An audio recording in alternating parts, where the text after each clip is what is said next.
Olá, eu sou a professora Gisele Mendes, da Universidade Estadual de Maringá. Nós estamos aqui hoje para mais um quadro do nosso canal Professora Gisele Mendes do YouTube, intitulado Isso é Crime? Pessoal, o que nós vamos falar hoje é um assunto bastante instigante e interessante que chamou a atenção do Brasil e do mundo nos últimos meses e diz respeito ao chamado turismo de aventura.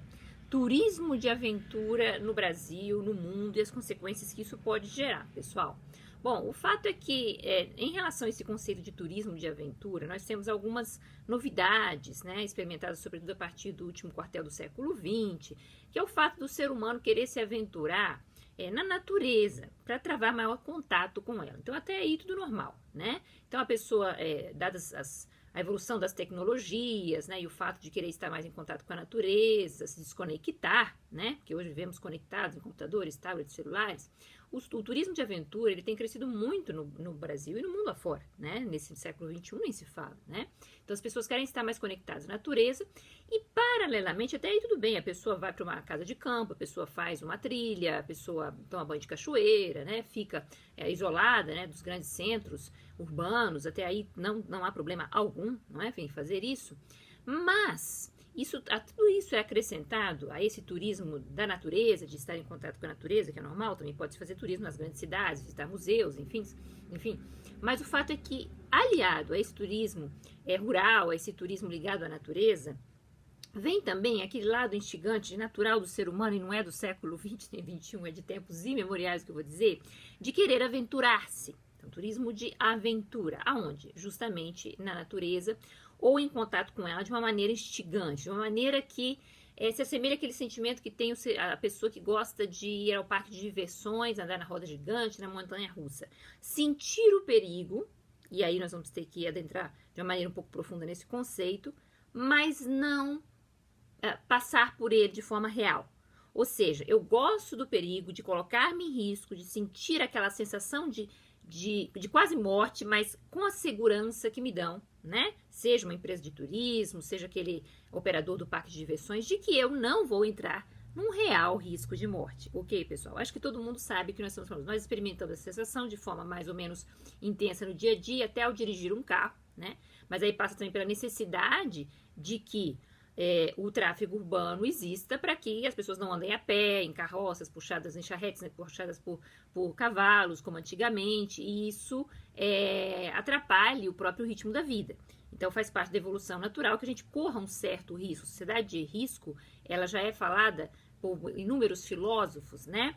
E Ulrich Beck é um deles. E o fato é que quando se diz que o risco é aceito e é necessário para a evolução da própria sociedade, nós também corremos um risco semelhante a esse do turismo de aventura. Mas precisamos dele, precisamos dos carros, dos aviões, das motocicletas, dos trens, que geram um risco imenso de morte, de acidentes que matam. Risco não, eles matam pessoas aos milhares, tá? Aos milhões pelo mundo afora, é o maior dos maiores fatores de morte do mundo, não natural, né? Claro que também as doenças matam muito, são esses veículos, né, que nos levam e nos trazem todos os dias, que podem levar nós que operamos esses veículos à morte ou levar à morte de pedestre a pessoas que estão ali trafegando pelas ruas também. Então, isso é necessário, a sociedade de risco é necessária, mas o turismo de aventura é algo mais, pessoal. É aquele sentimento que eu falei, da vontade de se acercar ao risco, mas não sofrê-lo de forma real, de simular o risco.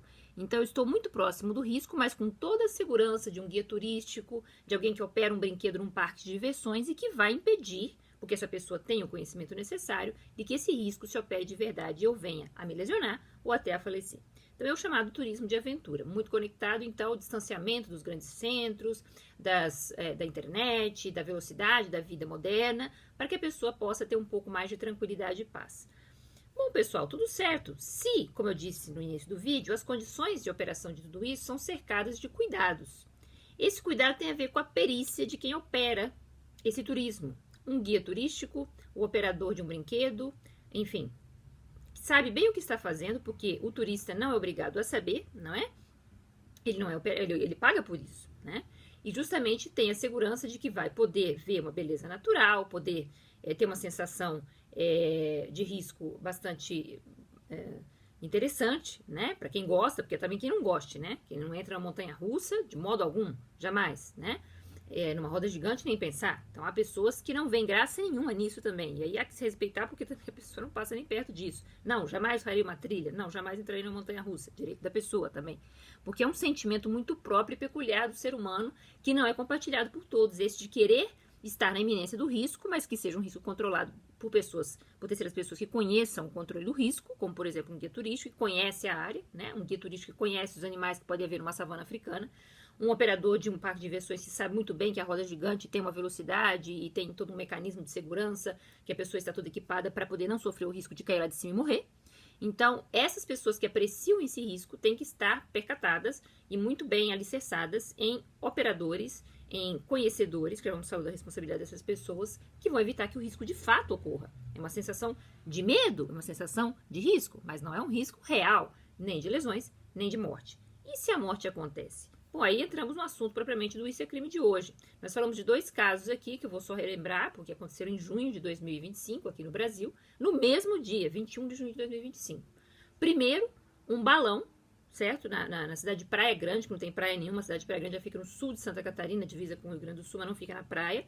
Ela é um centro de operações turísticas de balão, né? O balão, como instrumento de turismo, ele não está muito bem regulamentado pela ANAC, é verdade, mas enfim, ele pode sim ser utilizado, né, de forma para monetizar, ganhar dinheiro, né, fazendo viagens curtas ali com turistas que nada sabem do balão, tá? Quem sabe operar o balão é quem está operando o balão, piloto, pode chamar de piloto de balão. Mas volto a repetir que a ANAC não regulamentou muito bem essa profissão, essas licenças e tal, e isso agora começou a chamar a atenção. O balão subiu tarde, começo, 6h40 da manhã do dia 21 de junho de 2025, na cidade de Praia Grande, na Santa Catarina, com 21 pessoas a bordo, uma delas o próprio piloto, tá?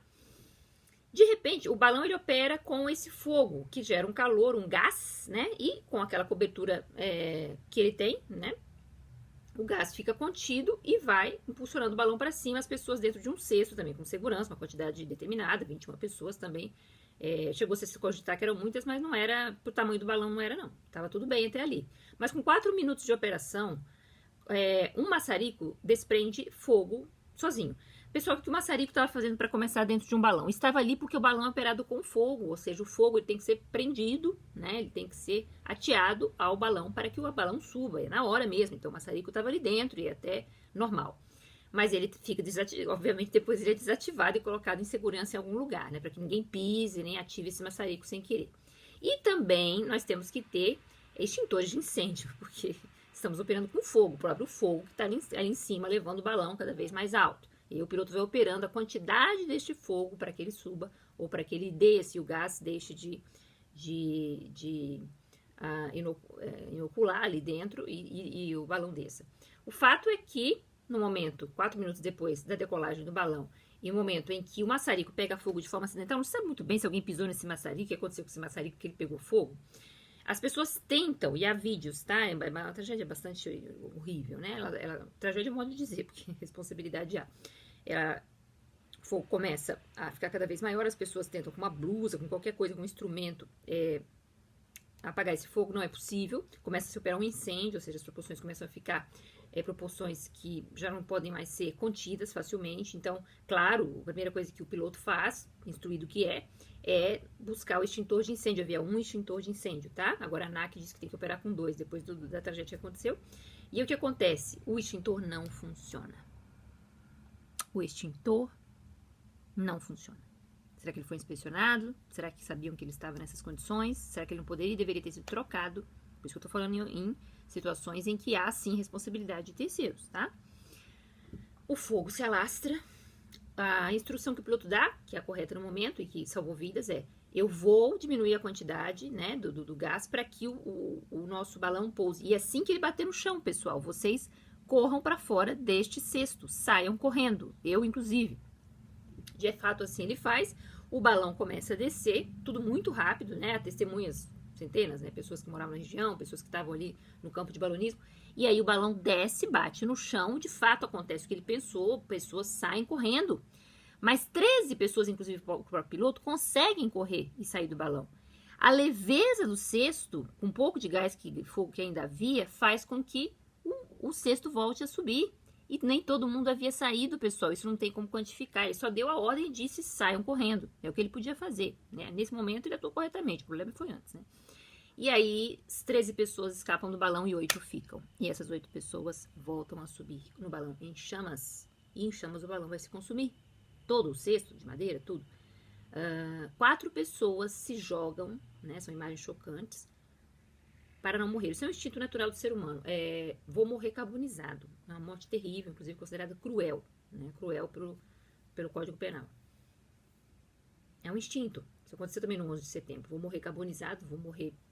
É uma morte terrível, né? Não se sabe, enfim, se imagina, né? Porque quem morre assim, claro, nem consegue tecer comentários a respeito, né? Uma vez que o morto está. Ou quem é carbonizado em parte do corpo, né? É um sofrimento muito grande, muito cruel. Então essas pessoas se jogam. 4 pessoas morrem assim, na queda. 4 pessoas ficam e morrem carbonizadas. Porque não está na necessidade, né? Entre se jogar e saber que vai morrer também naquela altura. Ele subiu muito rápido. E ficar ali e morrer carbonizado, que também vai morrer do mesmo jeito, a escolha é terrível. Não tem escolha, não é? A gente chama de estado de necessidade, porque a pessoa não tem escolha entre uma situação e outra, uma pior que a outra. Ela tem que optar pela que ela considera menos lesiva, mas infelizmente não havia saída. Se o balão tivesse baixinho, até que jogar-se seria o melhor, né? Porque aí fratura um braço, uma perna, mas o fato é que já está muito alto, a morte era certa. De fato, as 4 pessoas que se jogaram morreram. E as 4 pessoas que ficaram morreram também. 3 delas abraçadas de uma mesma família, carbonizadas. Uma tragédia terrível em Praia Grande, Santa Catarina. Outra tragédia, no mesmo dia, a brasileira Juliana Marins, escalando o Monte Rinjani, numa das ilhas do sul da Indonésia. Lá na Indonésia, lá no Pacífico. Enfim, o fato é que o Monte Rinjani, ele tem no seu alto um vulcão que entra em erupção. A última erupção do vulcão foi em 2016, o próprio vulcão Rinjani. Muito conhecido, muito explorado, né? São mais de 3.000 metros de altura, 3.700 metros de altura que está lá o vulcão. Bela vista lá de cima, é um parque ecológico na Indonésia, né? Ou seja, bem longe daqui, com cultura diferente daqui. Mas a menina foi, a Juliana Marins, é uma turista de 26 anos, de Niterói, Rio de Janeiro, publicitária, né? E foi lá para isso que eu falei no começo do vídeo, para ter uma sensação gostosa de aventura, não para morrer, né? Assim como quem entrou no balão queria ter uma sensação de aventura e de apreciar a vista lá de cima e não morrer. Mas a Juliana, no meio da trilha com mais pessoas, 5 pessoas, contrataram 2 guias, tá? Pagaram por isso. Um guia foi com o pessoal na frente, outro ficava mais atrás, porque é uma trilha perigosa, são 3.700 metros, ela estava se aproximando muito já, a poucas centenas de metros, numa trilha mesmo, assim, reto, já em linha reta, né? Primeiro sobe, depois aquilo entra numa linha reta, até que se chega ao cume, né, do vulcão, que não estava em erupção, estava em segurança, mas, como eu disse, em 2016, a coisa de menos de 10 anos, ele entrou em erupção pela última vez. Então, assim, é perigoso e é aquela sensação que eu disse no começo do vídeo, de ter uma sensação de risco que gera para a pessoa, né, um certo torpor, uma felicidade. Olha eu aqui em cima de um topo de um vulcão que há pouco entrou em erupção e a vista é muito linda, eu estou aqui, né? Ou seja, eu quero viver o risco controlado. E para isso os guias turísticos estão ali, são pessoas que assumem esta responsabilidade. Um deles seguiu com a turma toda, né? Então tinha que ter, claro, porque eles estavam há 2 dias, quase 3, fazendo a trilha, tá, gente? É muito longa. Alimentos, roupas adequadas, ali fazia frio, até pela altura, não importa o mês do ano que fosse, faz frio, porque a altura é muito alta, né? Temperaturas baixíssimas. E a Juliana seguia ali, mas assim, não muito vestida, com luvas, mas sem um casaco, né? E sem nada, água, comida, nada. E o fato é que ela se cansa. Ao se cansar, ela senta e o guia que vinha atrás, junto com ela, segundo testemunhos que ele deu à polícia, porque já foi, né? Depois do que aconteceu, que eu vou contar aqui, ele seu depoimento foi colhido. Ele diz que concordou em deixar a Juliana descansando por cerca de 3 minutos, seguir, meio estranho isso aqui que eu vou contar agora, né? Mas depois voltar para buscá-la, né? Porque se em 3 minutos ela não viesse, ela só pararia por 3 minutos, seria o acordo entre os dois, para descansar, ele a deixaria ali, e depois, claro, se ela estivesse bem, ela viria e naturalmente eles se encontrariam, né? O problema é que passados de 15 a 30 minutos ele não se lembra, esse guia turístico, esse segundo guia turístico, a Juliana não aparece. Gente, 15 a 30 minutos é uma coisa muito estranha, né? Pra quem ficou descansando 3. E ela em 3 minutos teria recuperado rapidamente, né? Teria chamado por ele, qualquer coisa, mas ela não vem. O fato é, Juliana sentou-se ali na beirada do monte e ela caiu, ela despencou entre 150 e 200 metros. Quando ele volta 15 a 30 minutos depois, então, há uma certa negligência aí na atitude deste guia turístico, né? Porque ele tem uma responsabilidade, eu vou falar qual é. Ele encontra a Juliana caída, movendo-se, chama por ela. Tem inclusive um drone que os outros turistas colocam para poder observar como ela está se movendo, ela está viva. Ela está apreensiva, ela está gritando por socorro, né? Não só para o guia, mas para as pessoas. Ela não está mal, porque ela não quebrou na perna, num braço, nem ainda entrou numa situação grave, mas está na iminência de um risco tremendo, porque primeiro despencou, já podia ter se machucado, e segundo que ali ela não tinha água, ela não tinha comida, ela não tinha roupa de frio, e ela estava numa altura que chegava lá de 3 mil metros de altura. Bom, essa primeira noite, do dia 21 para o dia 22, ela passa ali completamente sem nenhum socorro, né? Quando as autoridades da Indonésia começam, e claro, autoridades brasileiras pressionando as autoridades indonésias e a família de Juliana e tudo mais, começam a pressionar pelo resgate, já no segundo dia, 22, a Juliana, já não se tem mais imagens da Juliana, já não se sabe como é que a Juliana passou essa noite sem bebida, sem comida, vocês imaginem, sem água, né? O frio que faz quando a noite cai, que o lugar já tá aí frio naturalmente, ela sem nada, tinha luvas, tá? E uma camisetinha e calça. Então, já não se tem mais imagens para saber como a Juliana está. Supõe-se que ela está viva. O fato é que, quando se localiza, não se chegava até lá, por quê? O que as autoridades indonésias justificam? Que não se podia chegar até o local, dada a neblina, a nebulosidade, e, inclusive, os helicópteros, se tentassem se aproximar, eles mesmos poderiam gerar até um deslocamento de terra, as pessoas do helicóptero, caírem desse helicóptero, despencarem porque não teriam visibilidade alguma, bater com esse helicóptero na rocha, enfim, seria perigoso até para quem estava operando o resgate, então não podiam resgatar de helicóptero de modo algum, teria que ser com cordas para poder se chegar até a altitude que ela estava, mais ou menos, né, descer para buscá-la. Esse socorro não vem, 22 é domingo, 23 é segunda.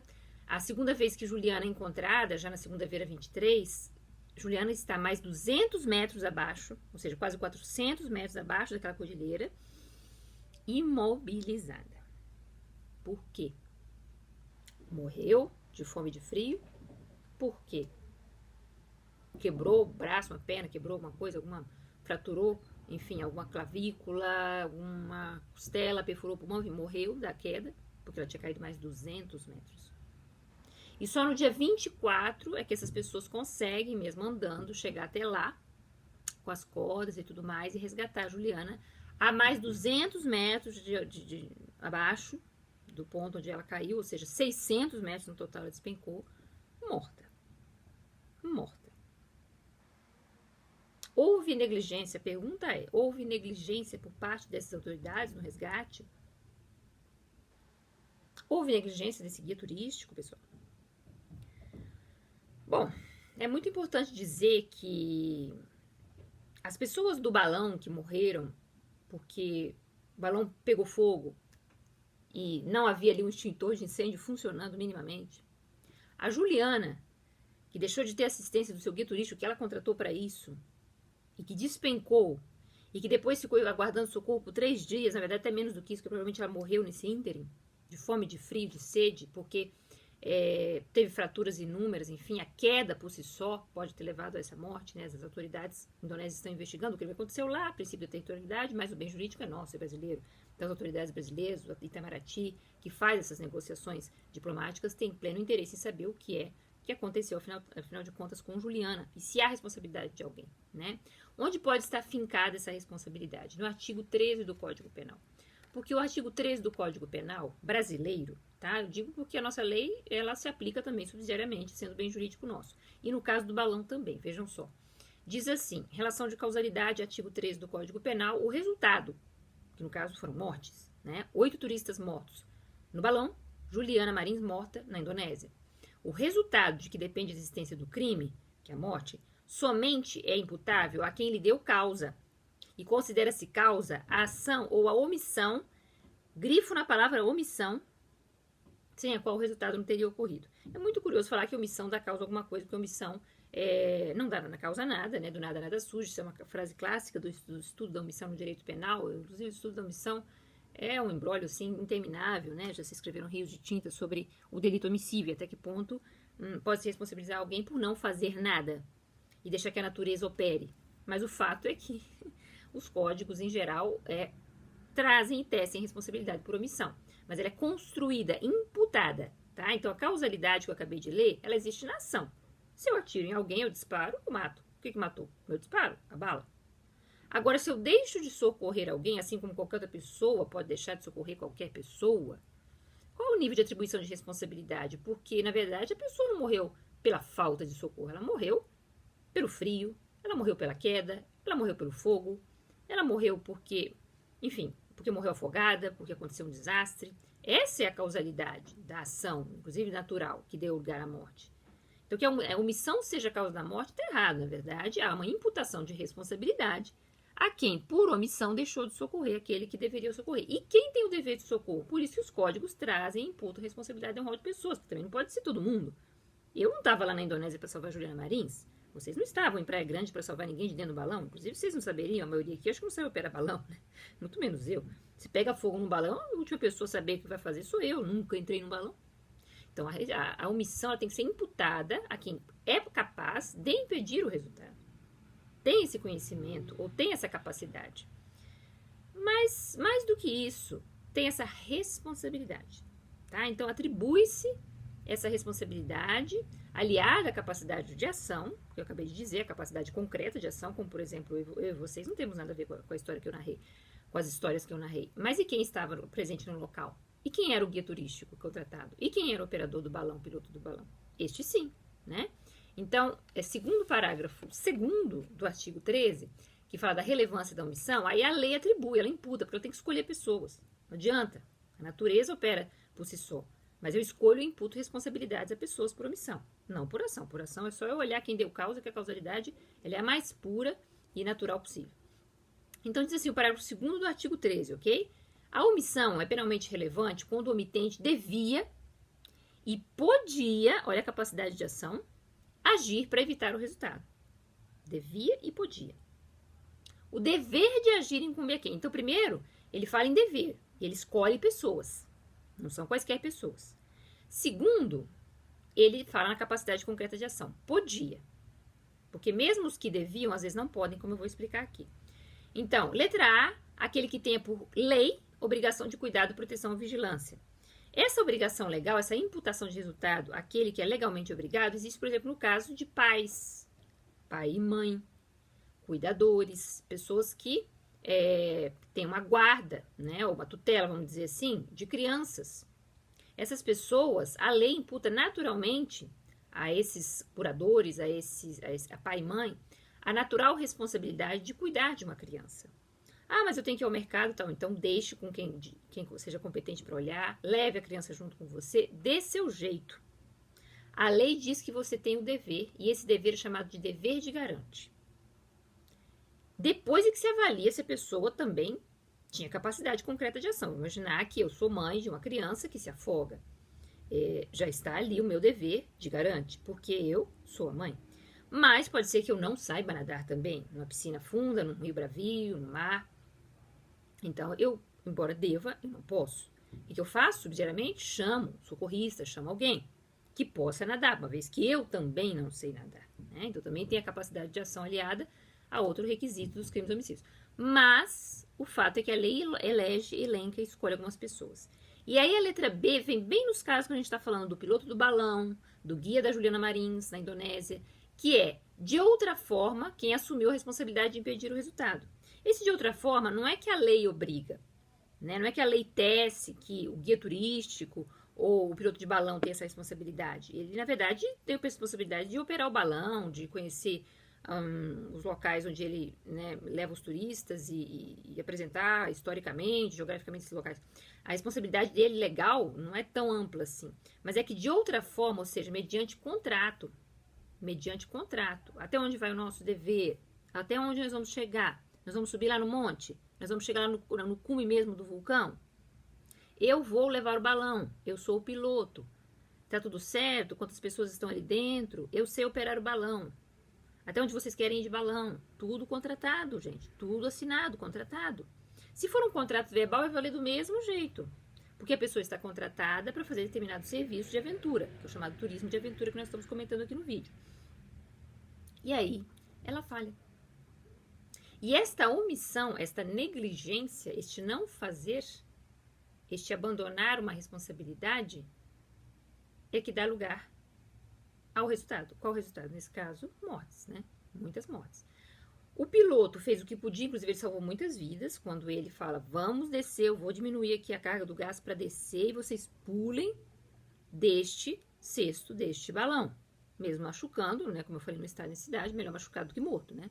E ele consegue fazer isso, só que, claro, ele não conta com o fato de que alguns pulam na hora, outros pulam depois, e aí o balão sobe rapidamente, levando ainda algumas pessoas, porque ficou mais leve, mas não a ponto de estar esvaziado, né? Ainda com pessoas que infelizmente faleceram. A falha não está nessa operação. Essa operação foi a melhor que ele podia fazer. A falha está em pessoas que às vezes em solo, não estou dizendo nem que seja esse piloto, mas pode ser que seja ele, eu não sei quem foi que operou em solo, porque em solo tem muita gente com responsabilidade também. Não olharam as condições do balão que estava subindo. Uma delas, extintor de incêndio funcionando. O maçarico fica jogado no chão para qualquer um pisar e acionar o maçarico pegou fogo sozinho, e daí veio toda essa tragédia. Então, quem observa onde é colocado esse maçarico, em segurança, controlado, aquilo prende fogo. Quem observa se o extintor está ou não funcionando, quem faz essas inspeções nos balões, gente, o balão opera com fogo, claro que tem que ter um extintor dentro, agora são 2 pela ANAC, virou obrigatório faz um mês. Virou obrigatório faz um mês porque aconteceu essa tragédia. E segundo, no caso da Juliana, o guia levá-la até o ponto máximo, cume lá do Monte Rinjane. No meio do caminho ele larga a Juliana. E essa história eu deixei ela descansar um pouquinho, não tem que descansar um pouquinho. Se a pessoa está mal e está cansada, fique ao lado dela. Ela é uma turista precisando de ajuda, de água, de ar, de parar, de até pensar no caso de descer com ela, uma vez que pode ser que ela não suporte a subida. Ele fala que vai esperar 3 minutos por ela, mas ele volta meia hora depois, estranhando a ausência dela. E ela já tinha caído nesta meia hora, neste intervalo, por negligência dele. Mais negligência ainda. Depois de tudo isso, que já deu causa suficiente, né, a vários problemas, a queda e tudo mais, mas não a morte, vem agregada a responsabilidade de mais pessoas por omissão. Quem? As autoridades indonésias, que tardaram muito no resgate. Ah, mas não dá para chegar de helicóptero, tinha neblina, não sei, que era muito perigoso, não vamos colocar mais pessoas em risco para salvar uma pessoa em risco, porque senão é mais gente que morre, né? Aí só vai aumentando. Eu entendo isso, claro, mas será que não tardaram muito com esse socorro, gente? Que há alguns indícios ali de que demoraram demais para subir esse morro e esse monte e salvarem Juliana. Cada segundo contava. A menina estava sem água, a menina estava sem comida, a menina estava passando frio, né? Então, se não vai de helicóptero, vai de outro jeito. Mas será que não houve uma negligência nesse resgate? Bom, e aí para encerrar o vídeo, vocês vão dizer, sim, professor, então o homicídio foi causado por omissão, entende? Porque a omissão, ela é não uma causa, né? Mas ela também pode ser dar origem, né? A omitente pode ser imputado o resultado lesivo, como a gente acabou de ver. Bom, para terminar, é importante dizer que pode-se concluir o inquérito, seja do balão, seja do caso da Indonésia da Juliana Marins, dizendo que ninguém foi culpado. Pode-se por um argumento de imputação objetiva, que eu resgato em relação ao início do vídeo, que é o seguinte. Existem 4 graus de imputação de responsabilidade no direito penal, tá? Pelo menos 3 mais conhecidos assim, né? Que a gente pode dividir em 4. Eles estão lá no artigo 18, né? Ou seja, artigo 18 do Código Penal diz assim, disse o crime doloso, quando o agente quis o resultado, ou assumiu o risco de produzi-lo, que é o chamado dolo eventual. Ele quis o resultado de matar alguém, ou ele assumiu o risco de produzi-lo. Isso pode ser por ação ou omissão. Eu posso disparar uma arma de fogo, eu posso deixar uma criança morrer de fome ou afogada de propósito, né? Se eu sou garante, como a gente já viu o rol. Eu posso assumir o risco disso, eu posso simplesmente me arriscar a colocar uma bomba no metrô e aí muitas pessoas morrerem, e para mim tanto fez quem morreu, quem deixou de morrer, isso é o típico dolo eventual. Eu posso disparar uma arma de fogo em via pública, mas não apenas por disparar, mas tentando acertar as mais diferentes pessoas, e para mim é indiferente quem morreu, quem deixou de morrer, isso é o dolo eventual, né? Mas eu quero, né? Tanto que eu estou disparando arma de fogo, exemplo clássico. E o crime é culposo, inciso 2, quando o agente deu causa ao resultado por imprudência, negligência ou imperícia. né? Então, imprudência, negligência ou imperícia, sendo que a negligência é a culpa por omissão, que foi esse caso, né? A falta de verificar o extintor de incêndio, a falta de acompanhar a Juliana, ou ver se ela estava precisando de ajuda em menos de 15 minutos, meia hora, né, gente? Ficar do lado dela, né, gente? Pelo menos. Então, a gente vê que por culpa, não por dolo, essas pessoas, ninguém quis matar ninguém no balão, ninguém quis matar a Juliana de frio e de fome ali, não. Mas essas pessoas, com certeza, podem responder pelo homicídio culposo. Se nada ficar provado em relação à negligência, seja no caso do balão da Santa Catarina, seja no caso da Juliana Marins na Indonésia, a responsabilidade recairia na chamada culpa exclusiva da vítima, ou autocolocação da vítima em risco. O que é a culpa exclusiva da vítima, a autocolocação da vítima em risco? É quando a própria pessoa, e aí eu remeto aos ensinamentos do começo do vídeo, se coloca em risco de forma voluntária, porque ela acha que é legal, que é gostoso passar por esta aventura. A sensação de risco é algo muito apreciado pelo ser humano. Há quem não gosta nem de passar perto dessas coisas, eu sou uma delas, né? Fazer trilha, subir o monte, andar de balão. O risco é grande e eu temo o risco, como muitas pessoas que podem estar me ouvindo também, de maneira tal que eu não o faço. Há pessoas que entendem que o risco é grande e que há um prazer em sofrer este risco controlado, porque ele não se operará em morte. Senão a pessoa também não ia querer, né? Então vejam, o sentimento de quem se autocoloca em risco nessas aventuras, seja do balão, turismo de aventura em geral, seja subindo o Monte Rinjani, seja escalando o Everest, é um risco porque aprecia-se o risco de quase morte, o perigo, né? Aprecia-se o perigo controlado. Por quem? Por pessoas que conhecem e sabem controlar esse perigo, sabem operar um balão, sabem guiar um turista no Monte Rinjani. Então, há quem não goste nem de passar perto disso, e há quem goste, pague por isso, inclusive, porque o risco é um risco gostoso, porém, de sentir, porém ele é controlado. Então, aí, essa é a sensação de quem se autocoloca em risco. Essa é a sensação da autocolocação da vítima em risco. Então, o critério da autocolocação da vítima em risco do direito penal, ele exclui a responsabilidade, seja por culpa ou por dolo, de qualquer pessoa. Por quê? Porque eu quis. E aí, deu errado, eu escorreguei e caí, mas enfim, eu me coloquei em risco.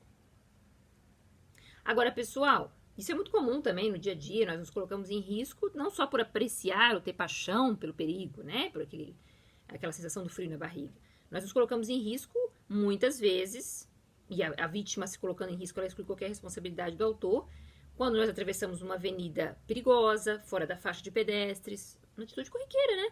Vocês podem até achar estranho, mas é bem isso. A pessoa atravessa uma avenida ou até uma rodovia aqui no Paraná, no estado do Paraná, onde eu estou, muitas cidades são cruzadas por rodovias, que são avenidas ali naquele momento que cruzam a cidade, mas na verdade são rodovias violentíssimas, né? Com carros em alta velocidade, caminhões, carretas e tal. E a pessoa se dá o direito, o desplante de atravessar fora da faixa, correndo. Isso se chama autocolocação da vítima em risco. Aí ela é atropelada. Vocês acham que o motorista vai responder? Bom, vai, né? Só que não é correto, porque ele não atuou com dolo, obviamente, ele não queria matar ninguém, não foi pra cima de ninguém com o carro. E ele também não atuou com culpa, porque se ele estava dentro da velocidade permitida, freou tudo que o carro podia, mas tinha realmente alguém se colocando em risco na frente dele, porque achava que podia atravessar uma avenida, que na verdade é um pedaço de uma rodovia, sinto muito, morreu.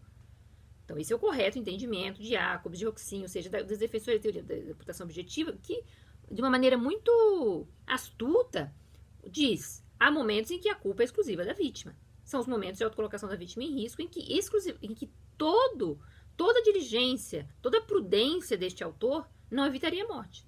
Exemplos de pessoas que atravessam fora da faixa em locais bastante de alta circulação de veículos, né? E sabendo disso. De pessoas que praticam, sei lá, surf ferroviário, né? Elas caem de cima do trem, enfim, mas como é que a pessoa vai praticar um surf ferroviário para sentir aquele friozinho na barriga, né, como no turismo de aventura que nós estamos falando? Sim, mas também colocando-se em risco de maneira tal que ela pode cair dali e o pobre do maquinista não tem nada a ver com isso. Ele está operando a máquina na velocidade correta e como tem que ser. Ele não pensa que tem um monte de gente pendurada em cima do trem, tá? A autocolocação em risco é causa de culpa exclusiva da vítima e ninguém responde por nada. Só que eu vejo no caso da Juliana Marins, lá na Indonésia, no caso do balão de Praia Grande, litoral não, é sul de Santa Catarina, em que esse balão também foi operado sem estar com o extintor em condições, com aquele maçarico ali dentro que desprendeu fogo porque alguém pisou no maçarico, qualquer coisa assim. Situações em que há sim culpa, ou pelo menos negligência, né? A negligência é uma forma de culpa, de terceiros. Então essas pessoas não morreram porque se colocaram em risco exclusivamente, né? Se alguém se debruça do balão, eu quero ver, mas claro, tá se colocando em risco sozinho, não pode, pelo amor de Deus. A obrigação do guia, né, do piloto é não deixar, mas a pessoa de repente pode fazer besteira de se desequilibrar, cair lá de cima, e aí como é que vai dizer que a pessoa, enfim, quem estava orientando, orientou até onde pôde. Não são situações suicidas, tá, pessoal? Tá? Só para encerrar o vídeo. Suicídio, a pessoa quer morrer.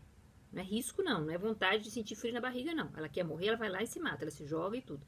São situações, como eu já disse, em que a pessoa aprecia o risco, gosta do perigo, acreditando que vai dar tudo certo, na própria prudência, acreditando na própria prudência, ela se coloca em risco e acaba morrendo. Então, não é culpa de ninguém, nem dolo de ninguém, não é suicídio, porque ela também não queria morrer, mas ela apostou num risco que estaria controlado, mas que fugiu ao seu próprio controle. Como é o caso do surf ferroviário, como é o caso de inúmeras aventuras de atravessar fora da faixa, olha que coisa corriqueira. E aí acaba gerando, infelizmente, situações em que ninguém responde por nada, nem por dolo, nem por culpa, mas são situações de culpa exclusiva da vítima, ok? O turismo de aventura pode vir a ser, sim, uma coisa dessa.